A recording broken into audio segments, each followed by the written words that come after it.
नमस्कार दोस्तों, अगर आप वर्तमान सत्र में यूपी से डीएलएड यानी बीटीसी करने जा रहे हैं तो आज की ये वीडियो आप सभी के लिए काफी ज्यादा इंपॉर्टेंट होने वाली है। जैसा कि आपको पता है, पीएनपी ने 2025-27 सत्र के लिए डीएलएड में एडमिशन और रजिस्ट्रेशन की प्रक्रिया काफी देरी से शुरू की। दिसंबर लास्ट तक इसके आवेदन लिए गए। फाइनली कल इसकी स्टेट रैंक जो है वो जारी कर दी गई है और आज यानी 8 जनवरी से इसकी काउंसलिंग प्रक्रिया शुरू कर दी गई है। आप सभी के लगातार कमेंट और मैसेजेस आ रहे थे कि सर हमें कितनी रैंक पर जो है वो डाइट यानी गवर्नमेंट सीट मिलेगी और मनचाहा प्राइवेट कॉलेज पाने के लिए हमारी रैंक जो है वो कितनी होनी चाहिए। तो कंप्लीट जानकारी आपको इस एक छोटी सी वीडियो के माध्यम से मिलेगी और इसके अलावा अगर डीएलएड से रिलेटेड आपका कोई भी डाउट रह जाए तो इस वीडियो के कमेंट में लिख दीजिएगा, मैं 100% आप लोगों को उसका रिप्लाई दे दूंगा। बाकी चैनल पर नया हो तो चैनल को तुरंत सब्सक्राइब कर लेना, क्योंकि डीएलएड से संबंधित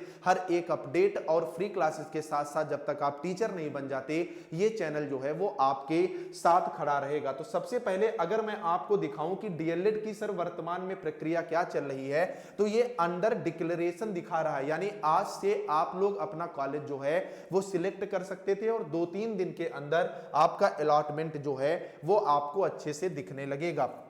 अब सबसे पहली बात निकल करके आती है कि इसकी काउंसलिंग कब से शुरू हुई है, तो इसकी काउंसलिंग 8 जनवरी से जो है वो शुरू हो चुकी है। अब बात निकल करके आती है कि रैंक जो है वो क्या होनी चाहिए। तो इस बार आपको पता है कि 1,24,500 के आसपास फॉर्म भरे गए हैं और टोटल सीटें यूपी के अंदर 2,39,500 है, यानी तकरीबन 55% स्टूडेंट ने ही यहां पर फॉर्म जो है अपना फिल किया है, यानी आप सबको कॉलेज तो अलॉट हो ही जाना है। एक चीज मैं और बता दूं कि आपका एडमिशन 2 फेज में होगा, एक आपका पहला फेज होगा, दूसरा फेज होगा। जो अदर स्टेट के स्टूडेंट हैं ये अपनी काउंसलिंग दूसरे फेज में करवाएंगे, यानी दूसरे चरण में। और मैं ये भी आपको बता दूं, जो बाहरी जो अदर स्टेट के स्टूडेंट हैं, अगर गवर्नमेंट की सीटें पहले चरण में नहीं बचती हैं तभी आपको गवर्नमेंट सीट अलॉट होगी, अगर अदरवाइज आपको प्राइवेट सीट ही अलॉट होगी। अब बात निकल करके आती है कि सर जी रैंक कितनी होनी चाहिए। तो जो 2,39,000 सीटें हैं इसमें 10,000 सीटें आपको पता है डाइट की यानी गवर्नमेंट की हैं और बाकी सीटें कैसी हैं, प्राइवेट कॉलेजेस की हैं। तो देखिए होता क्या है,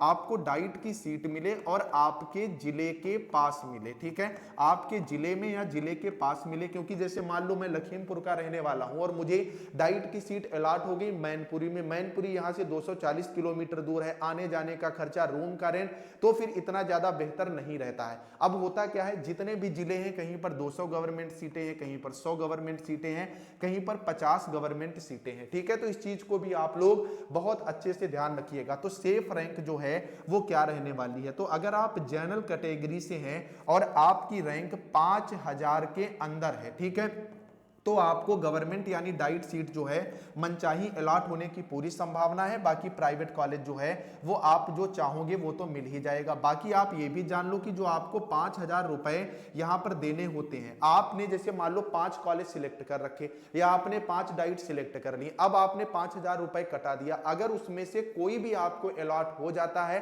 तो आपको वहां एडमिशन लेना ही पड़ेगा और अगर आपने एडमिशन नहीं लिया तो ये 5,000 रुपए आपके चले जाएंगे। ये मैं आपको अभी से बताए दे रहा हूं। बाकी जो भी अदर कैटेगरी के हैं, चाहे ओबीसी के हैं, चाहे आपके एससी के हैं, आप एसटी के हैं, अगर आपकी इस कैटेगरी रैंक मैं बताए दे रहा हूं, अगर आपकी कैटेगरी रैंक जो है वो 5,000 के अंदर है तभी आप जो है डाइट सीट को पक्का मान करके चलिएगा, मनचाही, अदरवाइज आपकी डाइट सीट मिलने की संभावना यहां पर कम हो जाती है। फिलहाल आप लोग अपनी कैटेगरी और अपनी रैंक, ठीक है, 2 चीजें अगर इस वीडियो के कमेंट में लिख करके बताओगे तो मैं वहीं पर आपको बता दूंगा कि आपको गवर्नमेंट सीट मिलने के कितने ज्यादा जो है वो यहां पर चांस है, ठीक है। इस चीज को आप लोग बहुत अच्छे से ध्यान रखें। बाकी चैनल को सब्सक्राइब करके ही कमेंट करिएगा, तभी आपका कमेंट हमें विजिबल होगा। बाकी डीएलएड से संबंधित हर एक अपडेट ये चैनल आपको देता रहेगा। नमस्कार।